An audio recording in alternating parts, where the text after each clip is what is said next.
지금 중국 정부가 무너지고 있다. 미 중앙정보국 분석관의 한마디에 전 세계가 발칵 뒤집혔습니다. 경제, 군사, 정치 세 축이 동시에 무너지고 있는 중국. 전 세계 전문가들은 50년 만에 처음 보는 붕괴라며 충격을 감추지 못했습니다. 더욱 큰 문제는 중국이 더 흔들리면 북한은 3일 내로 무너지게 될 것이고, 그렇게 동북아 전체에 큰 혼란이 찾아왔을 때 과연 누가 동북아의 질서를 유지해낼 것인가 였습니다. 한국은 절대 중국과 북한을 감당해낼 수 없다. 한국의 이름이 거론되자 미 육군 장군은 조롱하며 적극 반대에 나섰고, 일본만이 가능하다며 일본을 적극 지원해야 한다고 주장했습니다. 하지만 단 72시간 뒤 미국 전략 시스템이 내놓은 결론에 세계는 경악했습니다. 15만 명 평화유지군과 12개 핵시설까지 동시에 통제 가능한 국가는 오직 대한민국뿐이다.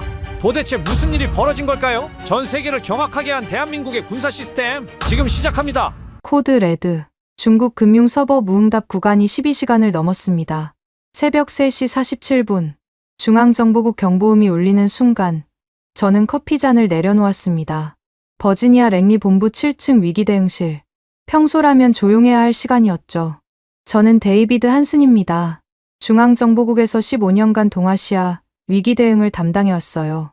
중국 경제가 요동칠 때마다, 북한이 미사일을 쏠 때마다 저는 이 자리에 있었습니다. 그런데 그날 새벽 스크린에 뜬 데이터를 보자마자 저는 뭔가 다르다는 걸 알았어요. 이건 평소와는 차원이 달랐습니다. 한슨, 한국 정보망에서 온 게 먼저야. 에이미 처칠이 재무부 단말기를 가리켰습니다. 그녀는 새벽에도 정장 차림이었어요. 금융위기는 시간을 가리지 않으니까요. 화면에는 서울발 긴급 전문이 깜빡이고 있었습니다. 북중 급변 경보, 최우선 등급이었죠. 제가 파일을 열자마자 숫자들이 쏟아졌습니다. 북중 화물 운송량 40% 감소. 저는 잠시 숨을 멈췄어요. 이건 단순한 수치가 아니었습니다. 북한이 중국에서 받는 물자가 거의 절반 가까이 줄었다는 뜻이었죠. 석유, 식량, 의약품, 기계부품, 북한 경제의 생명줄이 조여지고 있었어요. 더 충격적인 건 다음이었습니다. 북한 전력 공급 하루 6시간. 저는 다시 한번 확인했어요. 6시간. 평양조차 밤이면 암흑에 빠진다는 얘기였습니다. 공장은 멈추고, 병원은 비상 발전기에 의존해야 하고, 군부대조차 제대로 운영할 수 없는 수준이었죠. 박소령이 보낸 건가? 저는 발신자를 확인했습니다. 박재현. 한국 국정원 북중전략과장이었죠. 그와는 3년 전 워싱턴 회의에서 만난 적이 있었습니다. 말수는 적지만 그가 제공한 정보는 단 한 번도 빗나간 적이 없었어요. 과묵하지만 정확한 사람. 그게 제가 아는 박재현이었습니다. 파일 끝에 그가 덧붙인 메모가 있었어요. 단동신의주 철교 화물트럭 대기 시간 평균 18시간. 정상 대비 6배 증가. 저는 즉시 위성사진을 불러왔습니다. 정말이었어요. 수백 대의 트럭들이 꼬리를 물고 서 있었죠. 움직이지 않는 거대한 금속 뱀처럼요. 시스템이 또 울렸습니다. 이번엔 대만이었죠. 첸 리웨이가 보냈군. 제가 파일을 열자 에이미가 옆으로 다가왔습니다. 중국 상륙함 엔진 고장률이 평소의 3배. 저는 눈을 비볐어요. 항공모함 야오닝의 터빈 정비가 2달째 지연되고 있었습니다. 미사일 발사대 40% 작동 불능. 이건 중국 인민해방군의 전투 준비 태세가 사실상 무너졌다는 뜻이었어요. 이게 가능한 일인가요? 에이미가 물었습니다. 첸 리웨이라면 거짓 정보는 보내지 않아요. 저는 단호하게 답했습니다. 첸은 대만 국방정보국에서 20년을 일한 베테랑이었죠. 그가 이런 정보를 보냈다는 건 상황이 정말 심각하다는 의미였습니다. 뭔가 이상했어요. 3곳에서 동시에 경보가 올 확률은 극히 낮았으니까요. 그런데 시간을 확인해 보니 흥미로운 사실을 발견했습니다. 가장 먼저 도착한 건 한국 자료였어요. 우리보다 15분, 대만보다는 23분이나 빨랐죠. 저는 즉시 분석에 들어갔습니다. 한국 위성 자료 13기가 동시에 포착한 영상들이 스크린을 채웠어요. 압록강과 두만강 일대의 모든 국경 초소가 찍혀 있었습니다. 북중 국경에 화물 트럭들이 줄지어 멈춰 있었고, 일부는 아예 엔진을 끈 상태였어요. 연료가 떨어진 건지, 아니면 실을 물자가 없는 건지, 확실한 건 아무것도 움직이지 않는다는 거였습니다. 데이비드, 이것 좀 봐. 에이미가 자신의 단말기로 저를 불렀습니다. 중국 중앙은행의 데이터 플로우를 추적한 그래프였어요. 특정 시간대에 비정상적인 공백이 보였습니다. 어제 오후 2시부터 새벽 2시까지 정확히 12시간이야. 그녀의 손가락이 화면을 따라 움직였습니다. 빨간색으로 표시된 구간이 마치 심장이 멈춘 심전도 같았어요. 이 시간 동안 대량의 문서가 삭제됐어. 급하게 지운 거야. 하지만 서버 로그는 남아있지. 저는 로그를 확인했습니다. 삭제된 파일명들이 복원되고 있었어요. 긴급 유동성 대책, 지방정부부 최연왕, 금융시스템위원 평가. 제목만 봐도 심각성을 알 수 있었죠. 그때 또 다른 알림이 떴습니다. 북중 현장 요원들의 보고였어요. 27건이 한꺼번에 올라왔습니다. 저는 하나씩 열어봤어요. 모두 비슷한 내용이었습니다. 중국 동북 삼성의 공장들이 멈추고 있었어요. 단둥의 한 무역상은 30년 만에 처음 보는 상황이라고 했죠. 한슨, 이거 봤어? 동료 분석관 마이클이 달려왔습니다. 그의 얼굴은 창백했어요. 중국 지방정부 부채 추정치가 나왔는데 GDP 대비 200%를 넘었대. 저는 의자에서 일어났습니다. 이건 공식 발표인 80%와는 완전히 다른 수치였어요. 만약 이게 사실이라면 중국 경제는 이미 임계점을 넘은 겁니다. 북한 전력 상황에 대한 추가 보고가 들어왔습니다. 평양의 주요 관공서조차 하루 10시간만 전기를 쓸 수 있다고 했어요. 김정은이 직접 관리한다는 특별구역도 예외가 아니었죠. 발전소 가동률이 50% 아래로 떨어졌습니다. 석탄이 없었어요. 중국에서 오던 석탄 수송이 거의 멈춘 탓이었죠. 저는 상부에 즉각 보고했습니다. 소화기를 든 채로 기다렸어요. 부국장의 목소리가 들리기까지 30초가 걸렸습니다. 한슨, 새벽에 무슨 일이야? 중국 상황이 심각합니다. 한국, 대만, 우리 정보가 모두 일치합니다. 구체적으로 말해. 저는 핵심만 간추려 보고했습니다. 북중 물동량 40% 감소, 북한 전력 공급 6시간, 중국군 장비 고장률 급증, 금융 서버 이상. 잠깐, 이 정보 소스가 어디야? 한국이 가장 먼저 보냈습니다. 정확도는 92%입니다. 침묵이 흘렀습니다. 저는 부국장의 한숨 소리를 들었어요. 한국 자료는 참고일 뿐이야. 한슨. 부국장의 목소리는 차가웠습니다. 저는 다시 한번 강조했죠. 하지만 지난 3년간 한국 정보의 신뢰도는 우리보다 높았습니다. 특히 북중 관련해서는. 알아. 하지만 우리에겐 우리 기준이 있어. 미국 자체 정보로 확인되기 전까지는 공식 보고에 넣을 수 없다. 부국장님, 이번은 다릅니다. 세 곳의 정보가 완벽히 일치하고 있어요. 한슨, 중국이 그렇게 쉽게 무너질 것 같나? 그들은 여전히 세계 제2의 경제대국이야. 전화가 끊겼습니다. 저는 수화기를 내려놓고 다시 스크린을 봤어요. 새로운 보고가 계속 올라오고 있었습니다. 서울 분석반이 추가 자료를 보냈습니다. 북한 군부대의 동계 훈련이 전면 중단됐다고 했어요. 표면적 이유는 혹한기 대비였지만 실제로는 연료 부족이었죠. 탱크와 장갑차가 차고에서 나오지 못하고 있었습니다. 항공기 출격 횟수도 평소의 20% 수준으로 떨어졌어요. 식량 배급도 절반으로 줄었대요. 마이클이 또 다른 보고서를 가져왔습니다.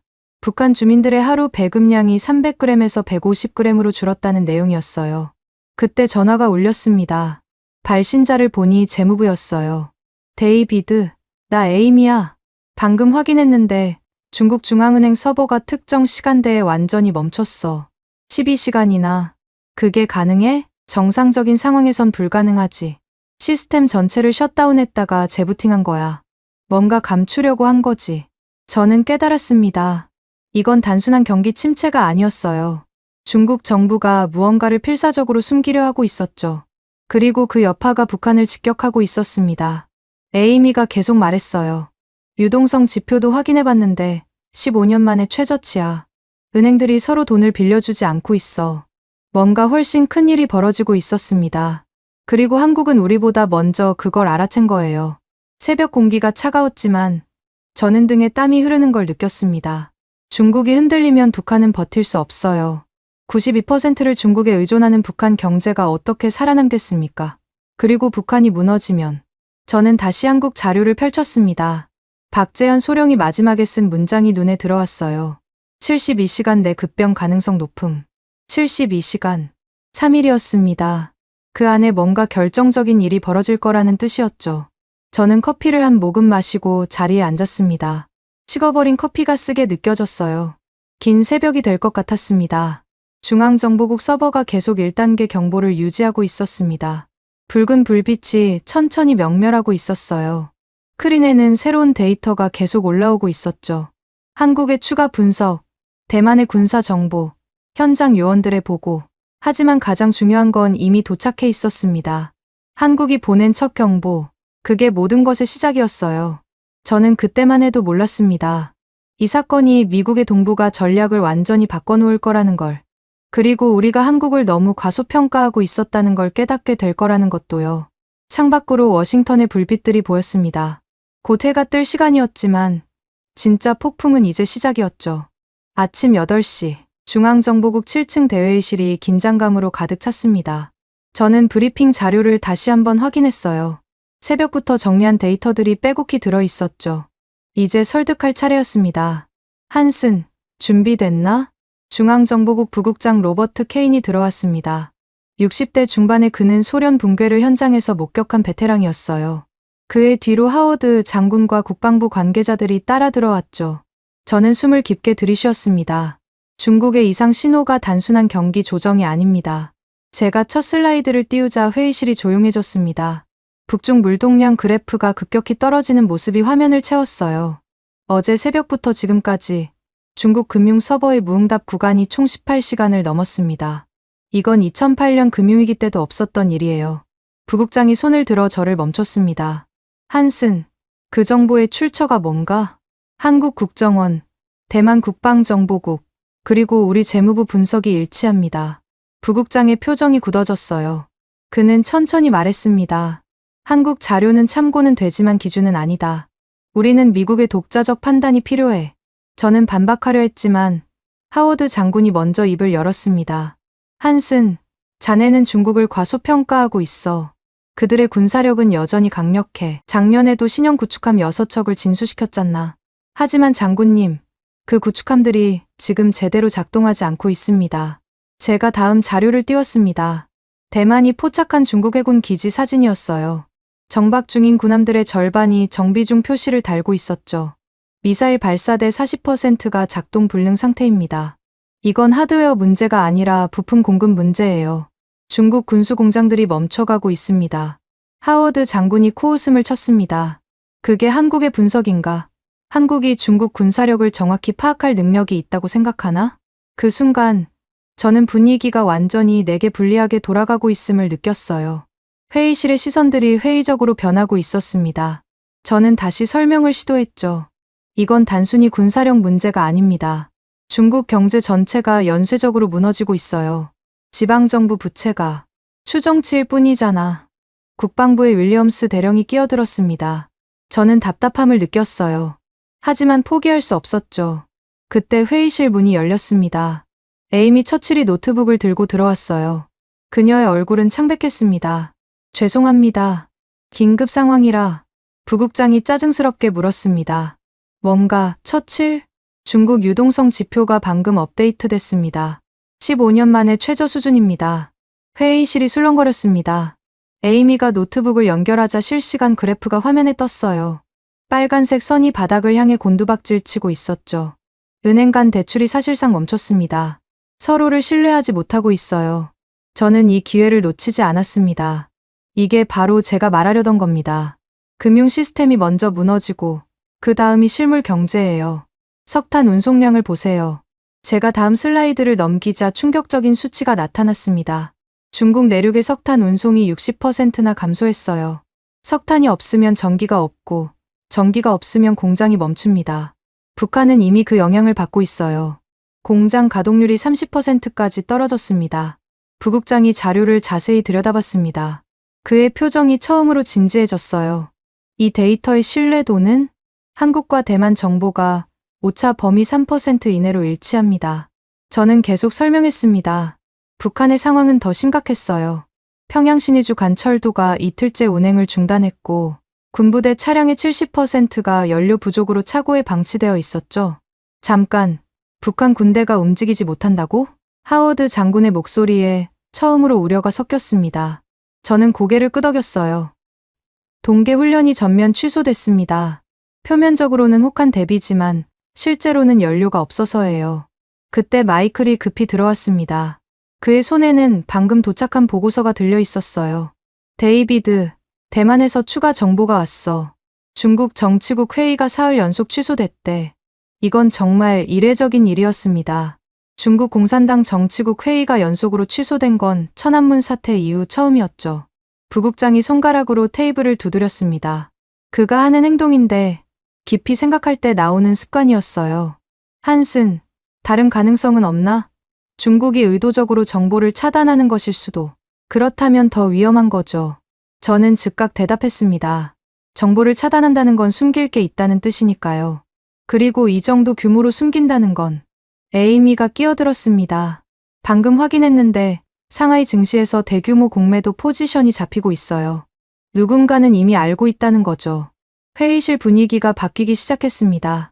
회의적이던 표정들이 우려로 변하고 있었어요. 하지만 하워드 장군은 여전히 고집을 부렸습니다. 그래도 중국이 그렇게 쉽게 무너지겠나. 그들은 외환보유고만 3조 달러가 넘어. 장군님, 외환보유고는 유동성 위기 앞에서는 무용지물입니다. 에이미가 차분하게 설명했어요. 2008년 금융위기 때를 기억하세요. 리먼 브라더스도 자산은 충분했지만 하루아침에 무너졌죠. 저는 마지막 자료를 꺼냈습니다. 북중 국경의 실시간 위성 영상이었어요. 지금 이 순간에도 북한 난민들이 국경으로 몰려가고 있습니다. 아직 소규모지만 이게 시작이에요. 중국이 흔들리면 북한은 버틸 수 없습니다. 부국장이 일어났습니다. 회의가 끝날 시간이었어요. 한슨, 계속 모니터링해.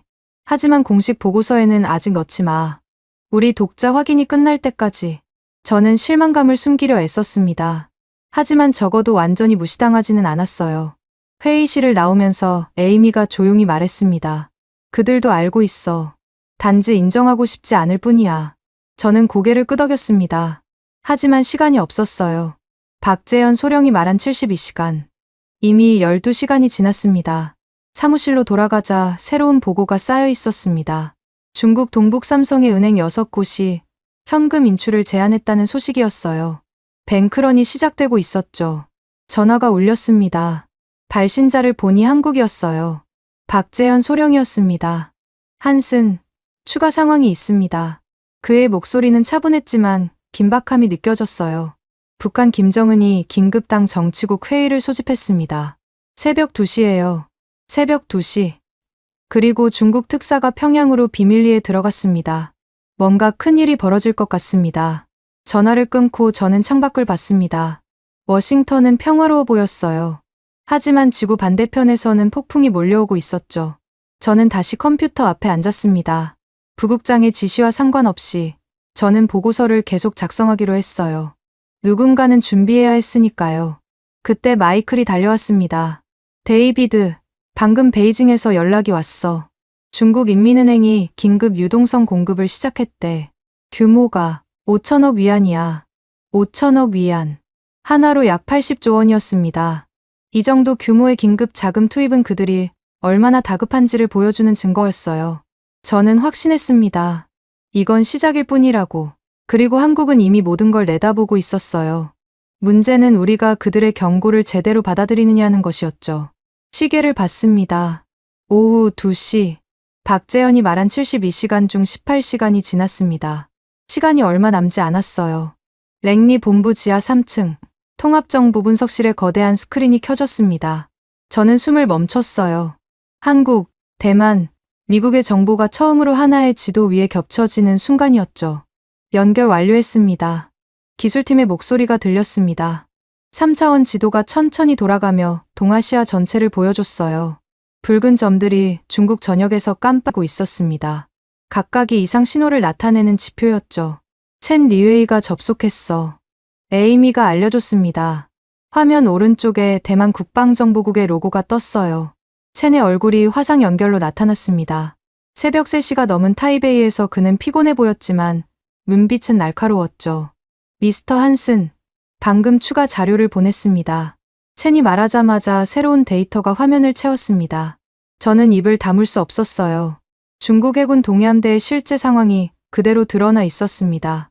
상륙함 12척 중 8척의 엔진이 고장, 수리 부품 조달 기한 미정, 항공모함 야오닝의 캐터펄트 시스템 손상, 터빈 교체 필요하나 부품 재고 없음.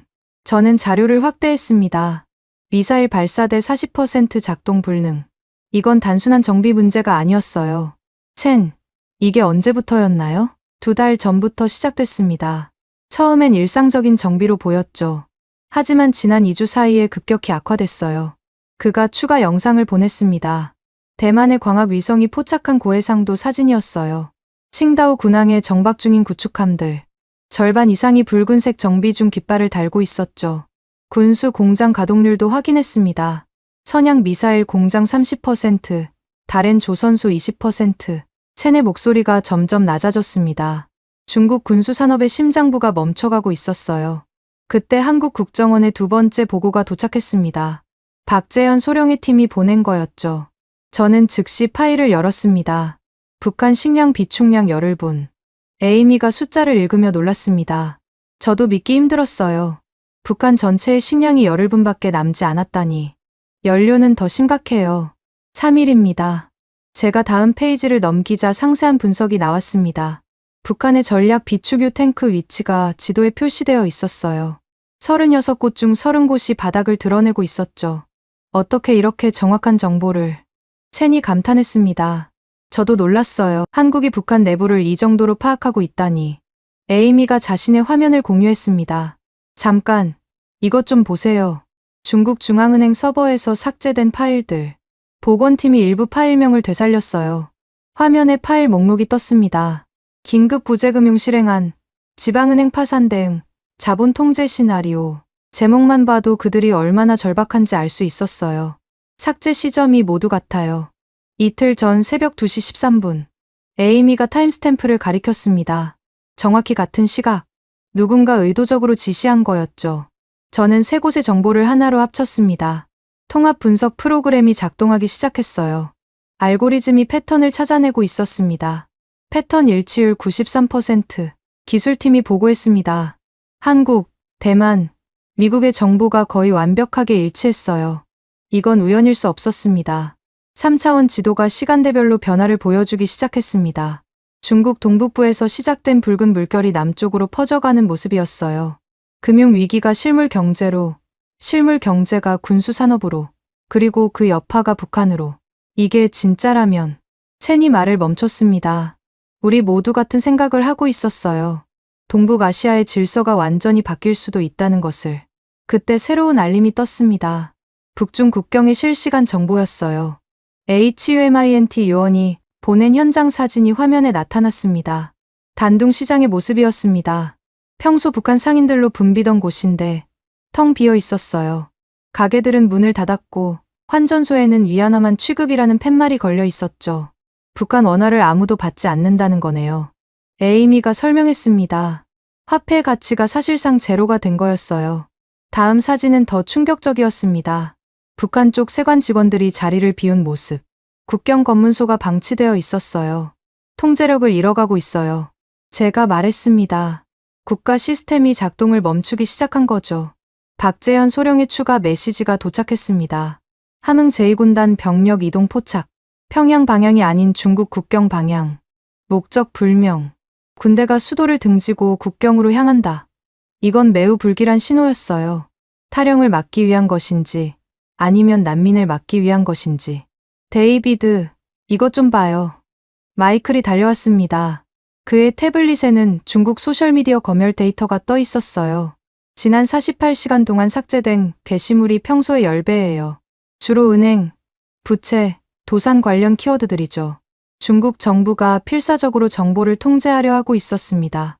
하지만 디지털 시대에 모든 걸 막을 수는 없죠. 첸이 손을 들었습니다. 방금 추가 정보입니다.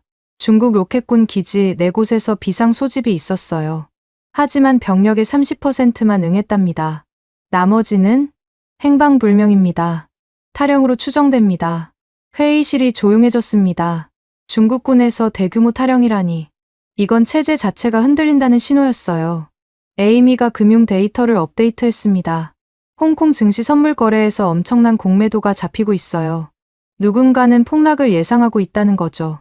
저는 모든 데이터를 종합해 하나의 타임라인을 만들었습니다. 이틀 전 중국 금융 서버 셧다운, 하루 전 북한 연료 고갈, 그리고 지금 군부대 탈영. 에스컬레이션이 가속화되고 있어요. 제가 그래프를 가리켰습니다. 곡선이 거의 수직으로 치솟고 있었죠. 이 속도라면 정말 72시간 안에 첸이 말을 끝맺지 못했습니다. 우리 모두 알고 있었어요. 북한이 붕괴 직전이라는 것을. 그때 백악관으로부터 연락이 왔습니다. 국가안보회의에서 예비 브리핑을 요청한다는 내용이었어요. 드디어 관심을 갖기 시작했군요.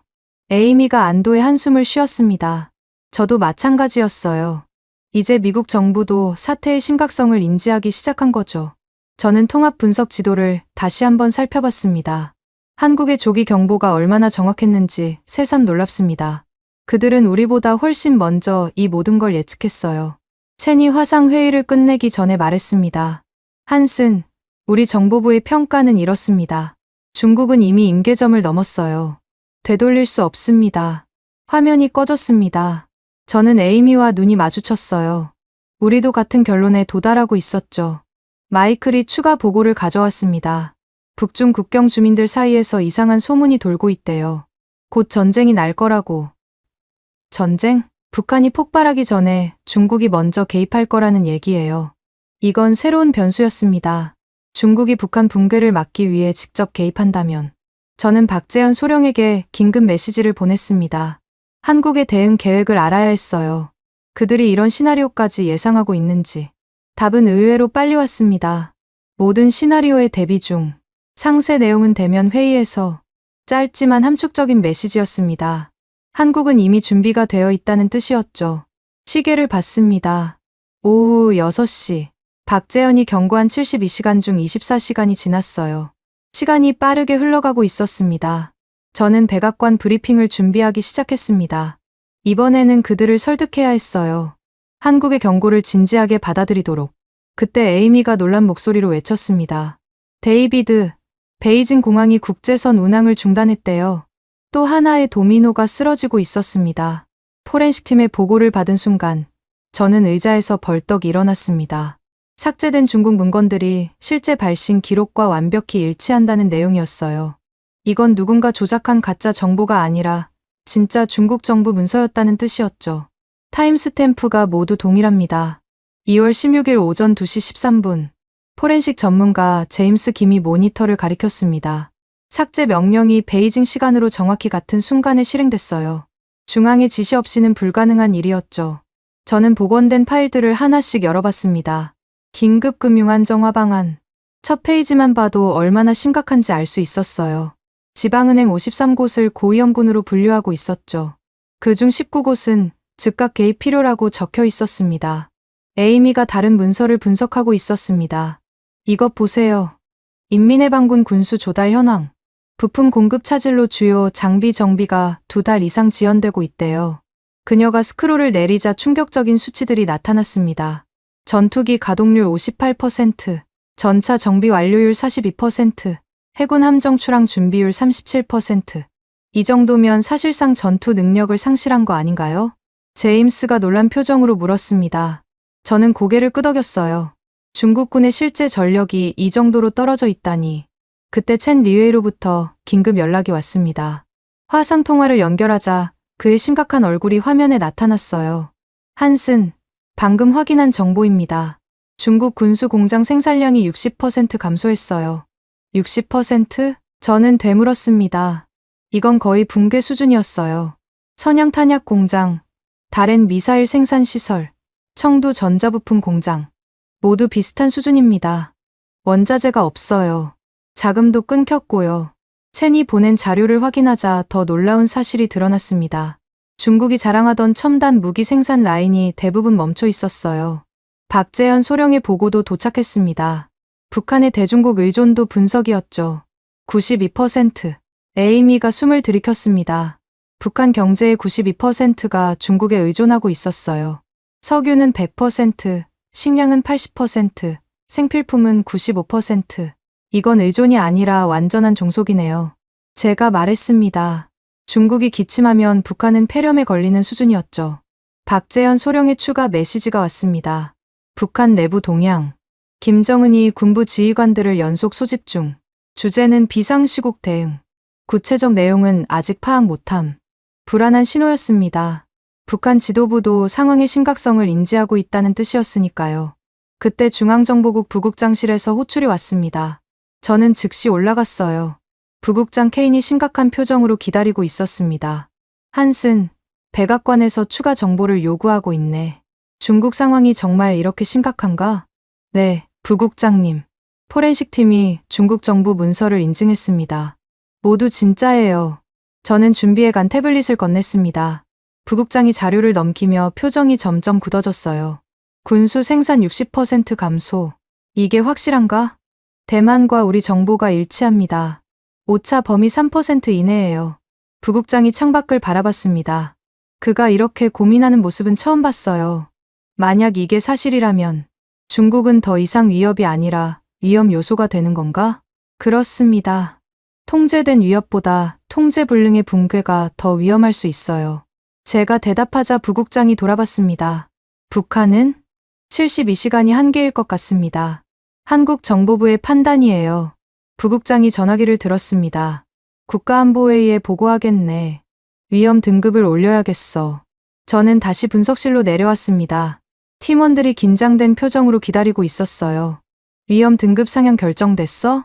에이미가 물었습니다. 저는 고개를 끄덕였죠. 바로 그때 대만에서 또 다른 정보가 도착했습니다. 중국 정치국 상무위원 회의록의 일부가 유출된 것이었어요. 이건 어떻게 구한 거지? 마이클이 놀라며 물었습니다. 중국 최고 권력층의 회의록이 유출되다니. 내용은 충격적이었습니다. 상무위원들 사이에서 격렬한 논쟁이 벌어지고 있었어요. 강경파는 자본 통제와 계엄령을 주장했고, 온건파는 국제사회의 지원을 요청해야 한다고 맞서고 있었죠. 분열되고 있어요. 첸 리웨이가 화상으로 설명했습니다. 지도부가 하나의 목소리를 내지 못하고 있습니다. 이건 매우 위험한 신호예요. 저는 동의했습니다. 독재 체제에서 지도부 분열은 곧 붕괴의 전조였으니까요. 한국의 HUMINT 팀에서 긴급 보고가 왔습니다. 북중 국경 현장 요원이 보낸 것이었어요. 중국 쪽 국경 수비대 병력 절반이 이탈했습니다. 봉급이 석 달째 지급되지 않았다고 합니다. 이건 정말 심각한 상황이었습니다. 국경 통제가 무너지면 대규모 난민 사태가 벌어질 수 있었어요. 북한 쪽은 어때요? 제가 물었습니다. 답은 더 충격적이었어요. 북한 국경경비대가 중국 상인들에게 매물을 요구하고 있습니다. 위안 $1만 받는데요. 자기들 돈은 안 받는다는 거죠. 북한 군인들조차 자국 화폐를 신뢰하지 않는다. 이건 체제 붕괴의 명백한 신호였습니다. 에이미가 새로운 금융 데이터를 띄웠습니다. 상하이 은행간 콜금리가 스파이크를 찍었어요. 연 30%를 넘었다가 다시 거래가 중단됐습니다. 30%? 평소 3% 수준이던 금리가 10배나 뛰었다는 건 은행들이 서로를 전혀 믿지 못한다는 뜻이었어요. 그때 백악관 상황실에서 연락이 왔습니다. 국가안보회의 실무진이 추가 브리핑을 요청한다는 내용이었죠. 드디어 심각하게 받아들이기 시작했군요. 마이클이 안도의 한숨을 쉬었습니다. 저는 브리핑 자료를 정리하기 시작했습니다. 중국 금융위기, 군수산업 붕괴, 북한의 연쇄 위기, 모든 게 하나로 연결되어 있었어요. 그때 첸 리웨이가 마지막 정보를 보냈습니다. 인민해방군 내부 문서입니다. 북한 급변 사태 대응 계획이에요. 저는 문서를 열어봤습니다. 중국군이 북한 붕괴 시 핵무기 확보를 최우선으로 한다는 내용이었어요. 필요하면 단독 행동도 불사한다고 적혀 있었죠. 이건 새로운 국면이에요. 에이미가 우려스럽게 말했습니다. 중국이 일방적으로 북한에 개입한다면 한반도 전체가 혼란에 빠질 수 있었어요. 박재현 소령에게 이 정보를 전달했습니다. 답은 의외로 침착했어요. 인지하고 있음. 대응 계획 존재함. 상세 내용은 곧 공유 예정. 한국은 이미 이런 시나리오까지 예상하고 있었던 것 같았습니다. 그들의 준비 수준이 궁금해졌어요. 포렌식 팀이 추가로 복원한 중국 문서가 도착했습니다. 금융 시스템 붕괴 시나리오라는 제목이었어요. 작성일은 한 달 전. 그들도 이미 최악의 상황을 예상하고 있었던 거죠. 문서에는 단계별 시나리오가 적혀 있었습니다. 1단계 지방은행 파산, 2단계 대형은행 위기, 3단계 중앙은행 개입, 4단계 자본 통제, 5단계 국제 지원 요청. 현재 몇 단계인 것 같아요? 제임스가 물었습니다. 3단계 말에서 4단계 초입. 에이미가 판단했습니다. 저도 동의했어요. 중앙은행이 막대한 유동성을 공급했지만 효과가 없었고 이제 자본 통제를 검토하는 단계였죠. 중앙정보국 위기대응센터가 가동되기 시작했습니다. 부국장의 지시로 동아시아 담당 인력이 2배로 증원됐어요. 이제 미국 정부도 사태의 심각성을 완전히 인정한 거였습니다. 저는 시계를 봤습니다. 밤 11시. 박재현 소령이 말한 72시간 중 31시간이 지났어요. 시간이 점점 촉박해지고 있었습니다. 그때 CNN 속보가 떴습니다. 홍콩 증시가 거래 개시 30분 만에 서킷 브레이커가 발동됐다는 소식이었어요. 하루 만에 10% 이상 폭락한 거였죠. 시작됐어요. 에이미가 조용히 말했습니다.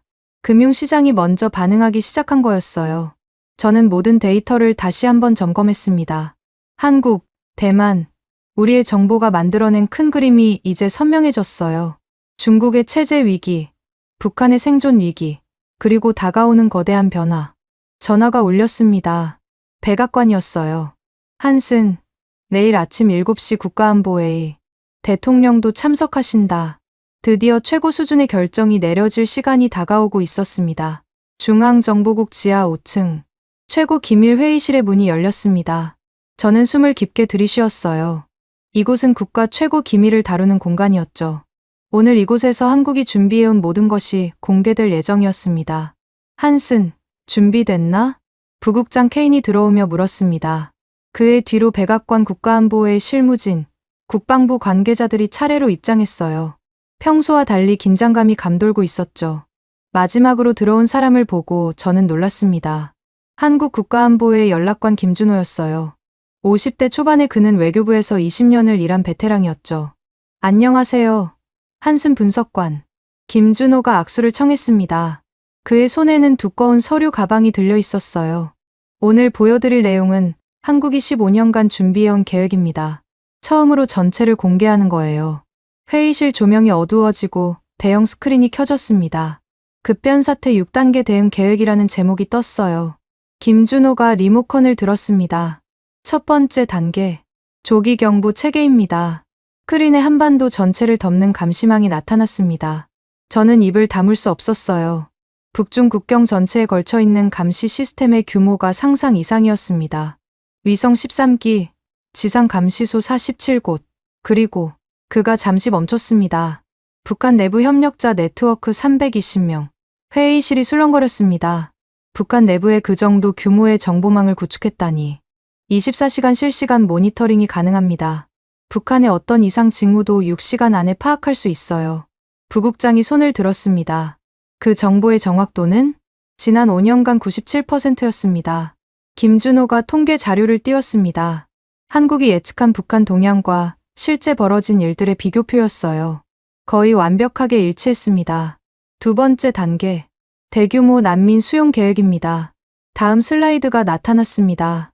한국 전역에 준비된 난민 수용 시설의 위치와 규모가 표시되어 있었어요. 300만 명을 즉시 수용할 수 있습니다. 에이미가 놀라서 물었습니다. 300만이요? 경기도 북부에 80만, 강원도에 70만, 충청도에 50만. 김준호가 지역별 수용 능력을 설명했습니다. 각 시설에는 이미 식량, 의료품, 생활용품이 비축되어 있었어요. 준비 기간이 얼마나 걸렸습니까? 국방부 윌리엄스 대령이 물었습니다. 10년입니다. 매년 업데이트하고 있어요. 세 번째 단계가 화면에 떴습니다. 저는 숨을 멈췄어요. 평화유지군 즉시 투입 계획입니다. 한국군 15만 명의 배치 계획이 상세히 나와 있었습니다. 북한 주요 도시별 투입 병력, 이동 경로, 소요 시간까지 모두 계산되어 있었어요. 평양까지 12시간, 함흥까지 8시간, 신의주까지 16시간. 김준호가 시뮬레이션을 실행했습니다. 화면에서 한국군 부대들이 신속하게 북한 전역으로 퍼져나가는 모습이 보였어요. 즉응률이 97%입니다. 97%? 하워드 장군이 믿을 수 없다는 표정으로 되물었습니다. 매년 2번씩 비밀 훈련을 실시했습니다. 실제 부대 이동까지 포함해서요. 이건 정말 놀라운 수준이었습니다. 미군도 이 정도 즉응률을 달성하기는 쉽지 않았으니까요. 네 번째 단계가 나타났습니다. 회의실에 긴장감이 돌았어요. 핵시설 안전 확보 계획입니다.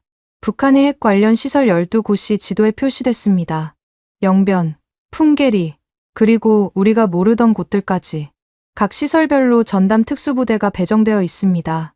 핵물질 확보, 시설 봉쇄, 과학자 보호까지 모든 시나리오가 준비됐어요. 김준호가 영변 핵시설 확보 시뮬레이션을 보여줬습니다. 특수부대가 헬기로 침투, 40분 만에 시설 전체를 장악하는 과정이 그려져 있었어요.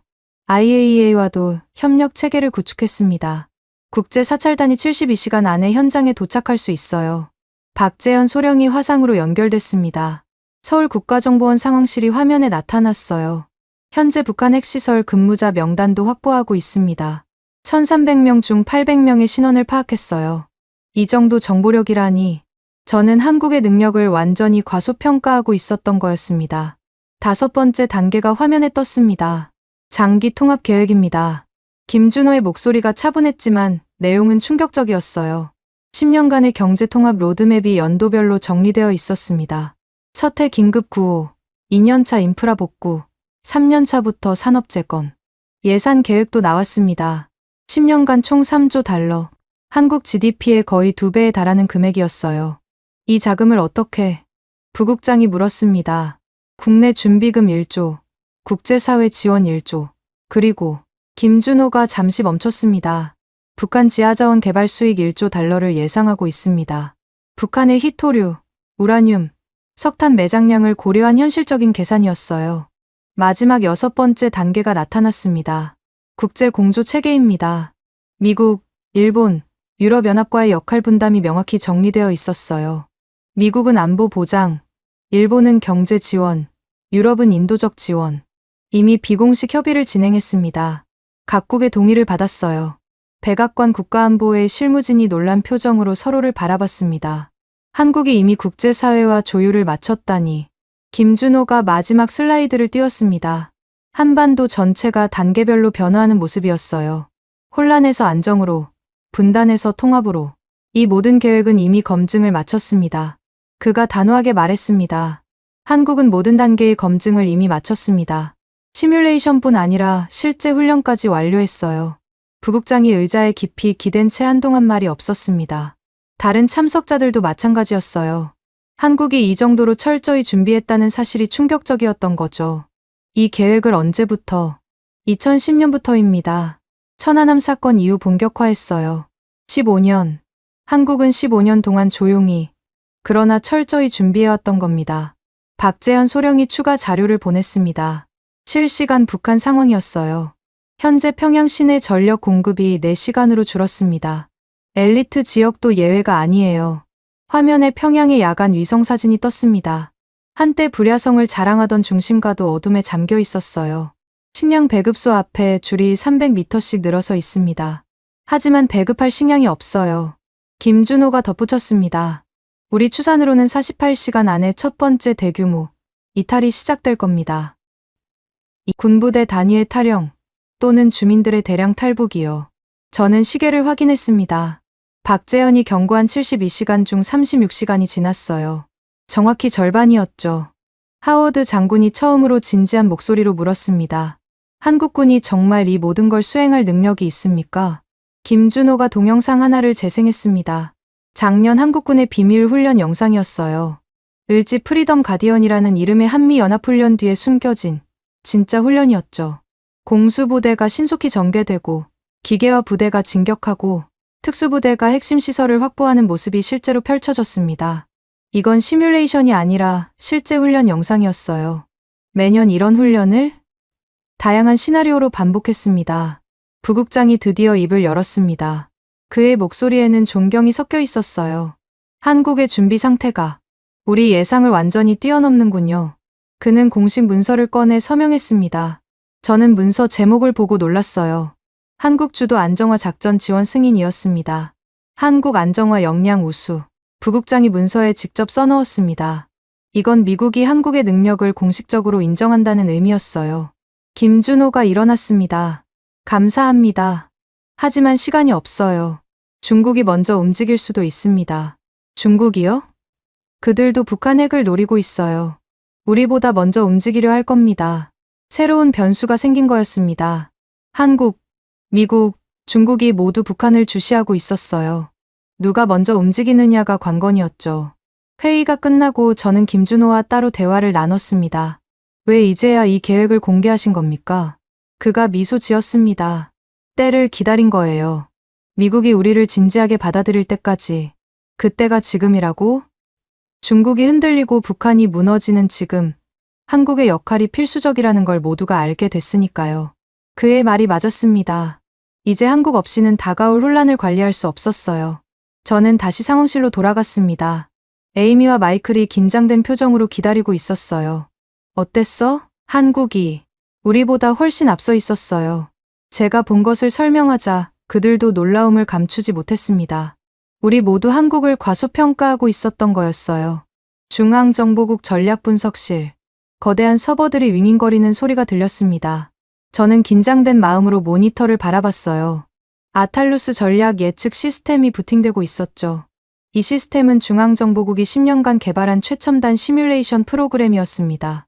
입력 데이터 확인 완료. 전략실장 마커스 톰슨이 최종 점검을 마쳤습니다. 60대 초반의 그는 냉전 시대부터 전략 분석을 해온 전문가였어요. 그의 예측이 틀린 적은 거의 없었죠. 중국 경제 지표, 북한 생존 데이터, 한국 대응 능력 모두 입력했습니다. 저는 지난 며칠간 수집한 모든 정보를 시스템에 넣었어요. 한국이 보낸 자료, 대만의 군사 정보, 우리의 금융 분석까지 총 테라바이트가 넘는 데이터였죠. 시뮬레이션 시작. 톰슨이 엔터키를 눌렀습니다. 화면에 복잡한 그래프들이 나타나기 시작했어요. 수천 개의 변수가 서로 영향을 주고받으며 미래를 그려내고 있었습니다. 첫 번째 결과가 나왔습니다. 저는 숫자를 보고 놀랐어요. 중국 체계 위기 확률 73%. 톰슨이 결과를 읽었습니다.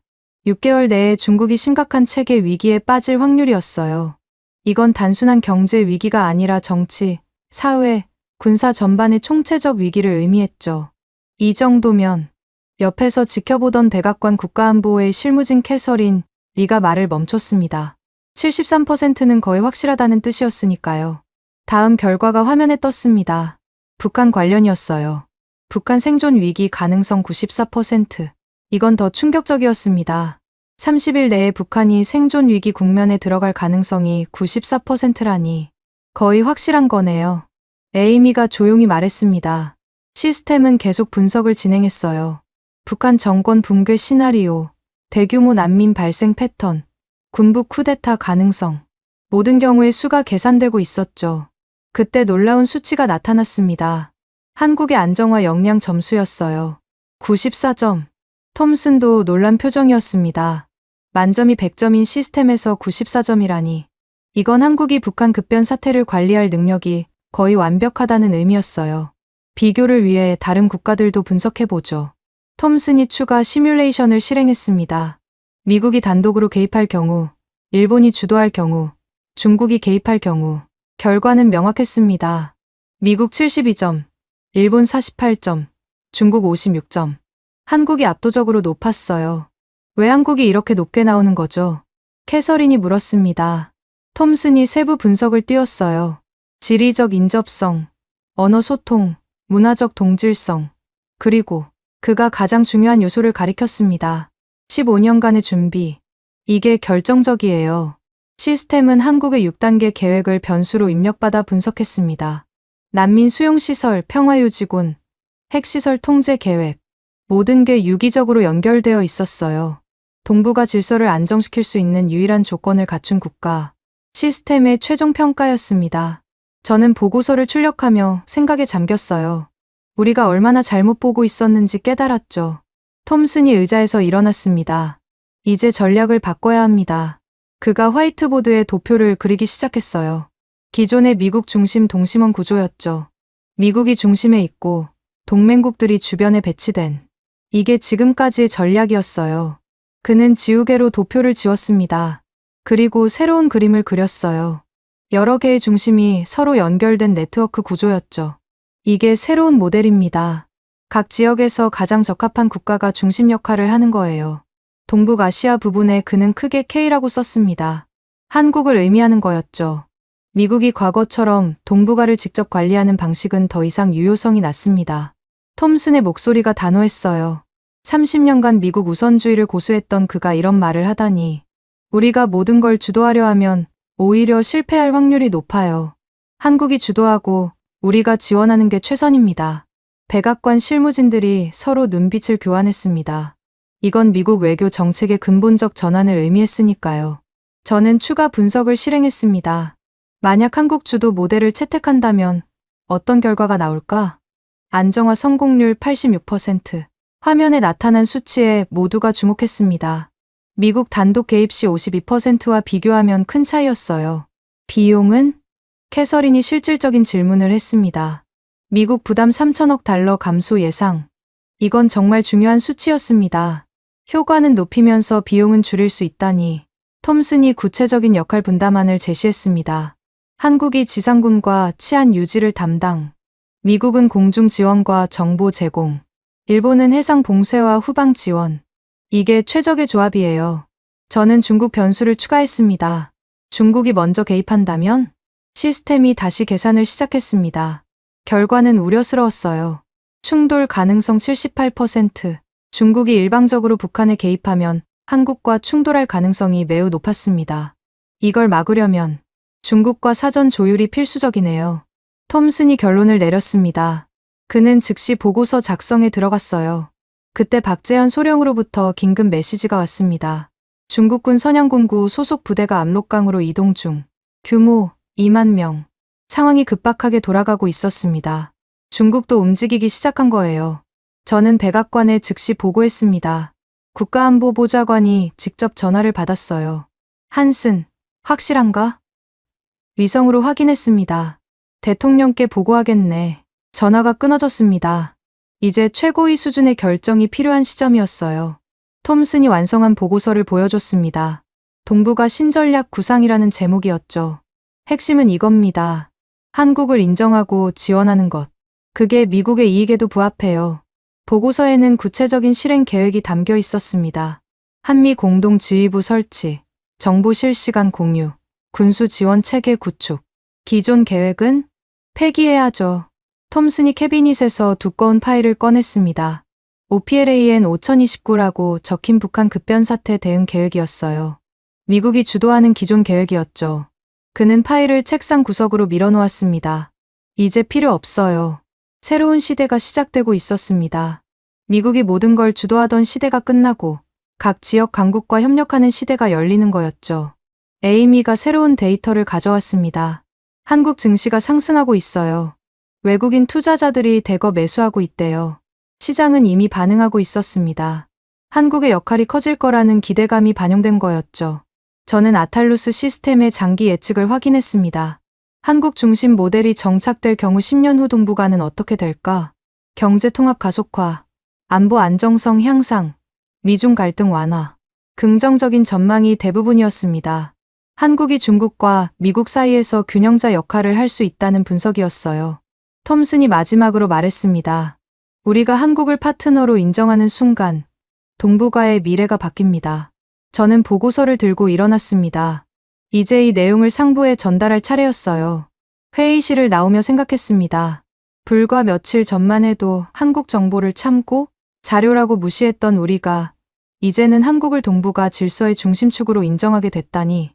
복도에서 김준호 연락관과 마주쳤습니다. 보고서 작성 끝났습니까?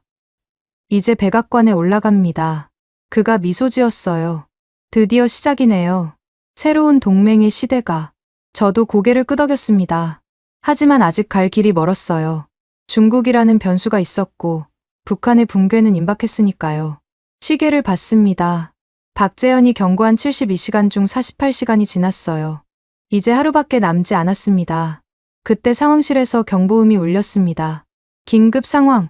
북한 김정은이 모든 군 지휘관을 평양으로 소집했습니다. 폭풍의 전조였습니다. 결정적인 순간이 다가오고 있었어요. 백악관 상황실. 오전 9시 정각. 저는 깊은 숨을 들이쉬었습니다. 미국 최고의 안보 관계자들이 한자리에 모인 순간이었어요. 대통령은 화상으로 참석했고 국가안보회 의장 제임스 매튜스가 직접 회의를 주재했죠. 시작하겠습니다. 매튜스 의장의 목소리가 울렸습니다. 70대 초반의 그는 베트남전부터 이라크전까지 모든 주요 작전에 참여한 전설적인 인물이었어요. 그의 판단이 곧 미국의 결정이 될 터였죠. 회의실 정면 스크린이 켜졌습니다.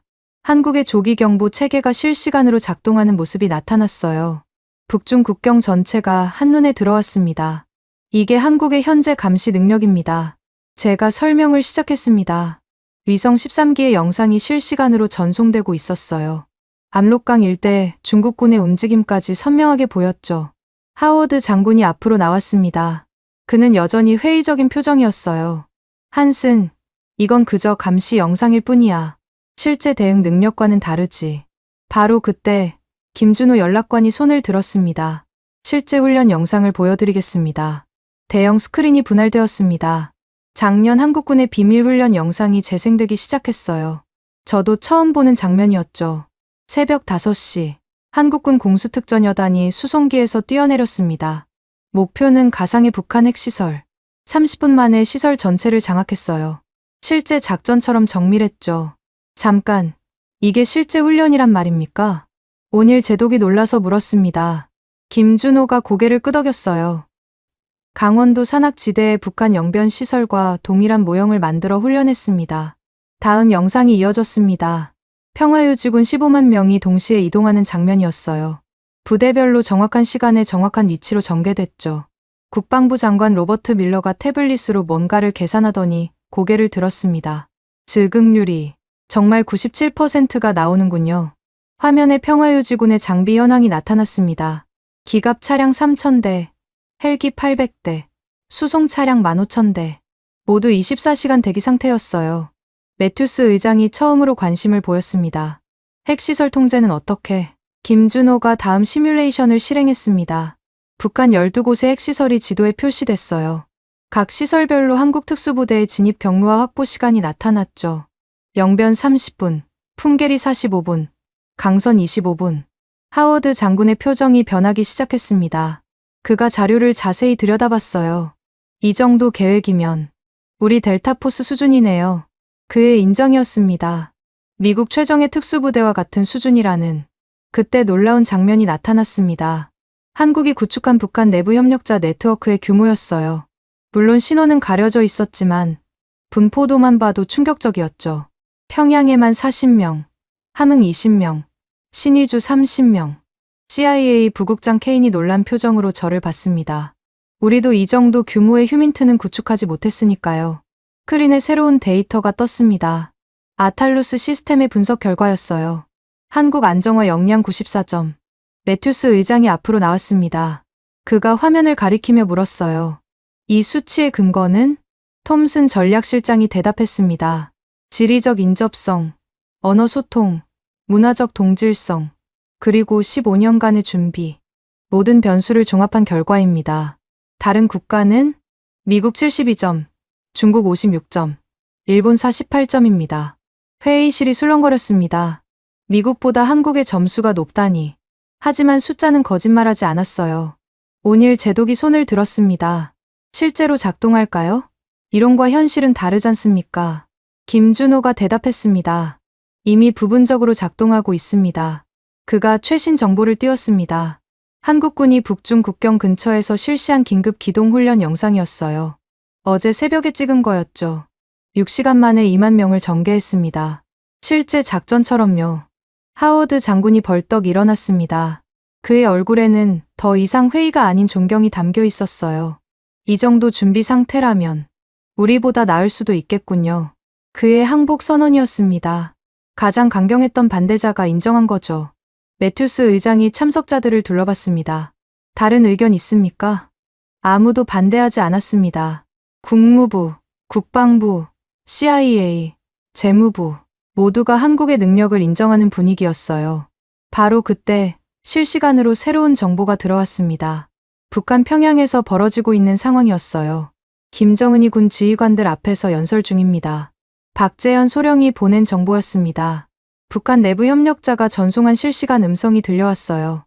물론 녹음 품질은 좋지 않았지만 내용은 충분히 알아들을 수 있었죠. 동무들, 위대한 조국이, 실현의 시기를, 김정은의 목소리가 떨리고 있었습니다. 평소의 호전적인 어조와는 달랐어요. 중국 동지들이 일시적 어려움, 자력갱생의 정신으로 그가 중국을 언급할 때마다 목소리가 작아졌습니다. 더 이상 중국을 믿을 수 없다는 걸 스스로 인정하는 순간이었죠. 회의실에 있던 미국 고위 관계자들의 표정이 심각해졌습니다. 북한 지도자가 이렇게 불안정한 모습을 보이다니. 동부가 영향지수 89점. 아탈루스 시스템이 추가 분석을 내놨습니다. 한국이 동부가 지역에서 발휘할 수 있는 영향력 수치였어요. 매튜스 의장이 자리에서 일어났습니다. 모두가 그를 주목했죠. 그의 다음 말이 미국 정부의 공식 입장이 될 터였으니까요. 오늘 본 것을 바탕으로 판단하건대. 그가 잠시 멈췄습니다. 회의실에 긴장감이 흘렀어요. 한국은 동부가 질서의 핵심 축입니다. 공식 선언이었습니다. 미국이 한국의 중심적 역할을 인정한 역사적 순간이었죠. 우리는 한국과 전면적으로 협력할 것입니다. 정보 공유, 군사 지원, 외교 공조, 모든 분야에서요. 국방부 장관이 즉시 추가했습니다. 주한미군과 한국군의 공동 지휘 체계를 즉각 구축하겠습니다. 국무부 차관도 나섰습니다. 유엔 안보리에서 한국 주도 안정화 작전을 지지하겠습니다. 하나둘씩 구체적인 지원 방안들이 나왔습니다. 불과 일주일 전만 해도 한국을 중견국이라고 부르던 사람들이었는데 그때 대통령의 목소리가 스피커를 통해 들렸습니다. 매튜스, 한국 대통령과 직접 통화를 주선해주게. 알겠습니다. 대통령님. 회의가 끝난 후 참석자들이 서로 의견을 나누는 모습이 인상적이었습니다. 하워드 장군이 제게 다가왔어요. 한슨, 자네가 옳았네. 한국을 과소평가했어. 그가 악수를 청했습니다. 진심이 담긴 악수였죠. 온일 제독도 마찬가지였습니다. 이 정도면 전략 조정이 불가피하겠군. 태평양 함대 운용 계획도 수정해야겠어. 국무부 관계자들은 한국의 6단계 계획 자료를 추가로 요청했습니다. 외교적 지원 방안을 구체화하기 위해서였죠. 통합 비용 3조 달러를 어떻게 조달한다고 했죠? 재무부 차관보가 김준호에게 물었습니다. 국제 컨소시엄을 구성할 계획입니다. 세계은행, ADB, 유럽부흥은행까지 참여 의사를 밝혔어요. 우리도 참여하겠습니다. 즉답이었습니다. 미국도 자금 지원에 나서겠다는 뜻이었죠. 저는 회의실을 나오며 박재현 소령에게 메시지를 보냈습니다. 미국 정부가 한국 중심 전략을 공식 승인했습니다. 답은 금세 왔습니다. 감사합니다. 이제 시작입니다. 복도에서 톰슨 전략실장을 만났습니다. 그가 만족스러운 표정으로 말했어요. 30년 만에 가장 중요한 전략 전환이야. 한국을 인정한 건 탁월한 선택이었어. 그때 상황실에서 긴급 연락이 왔습니다. 중국 선양공구 부대가 압록강 다리에 도착했습니다. 중국이 드디어 본격적으로 움직이기 시작한 거였습니다. 시계를 봤어요. 박재현이 경고한 72시간 중 60시간이 지났습니다. 김준호가 조용히 말했습니다. 이제 12시간입니다. 그 안에 모든 게 결정될 거예요. 매튜스 의장이 다시 상황실로 향했습니다. 중국과 한라인을 연결해 충돌을 막아야 한다. 새로운 국면이 시작되고 있었습니다. 미국이 한국을 인정한 순간 중국이 움직이기 시작했어요. 이제 진짜 게임이 시작되는 거였죠. 저는 다시 분석실로 돌아갔습니다. 에이미와 마이클이 긴급한 표정으로 기다리고 있었어요. 데이비드, 북한 평양에서 총성이 들렸대. 폭풍이 시작됐습니다. 예상보다 빨랐어요. 이제 모든 준비가 실전으로 전환될 시간이었죠. 김준호가 전화를 받으며 급히 나갔습니다.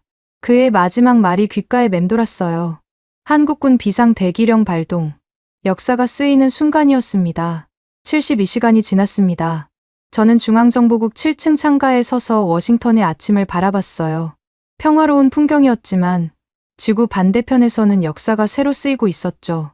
책상 위에는 지난 사흘간의 보고서들이 쌓여 있었습니다. 그 맨 아래 모든 것의 시작이었던 한국의 첫 경보 파일이 있었어요. 저는 그 파일을 다시 펼쳤습니다. 북중 급변 경보, 72시간 내 급변 가능성 높음. 박재현 소령의 짧은 메시지. 이 몇 줄이 모든 걸 바꿨어요.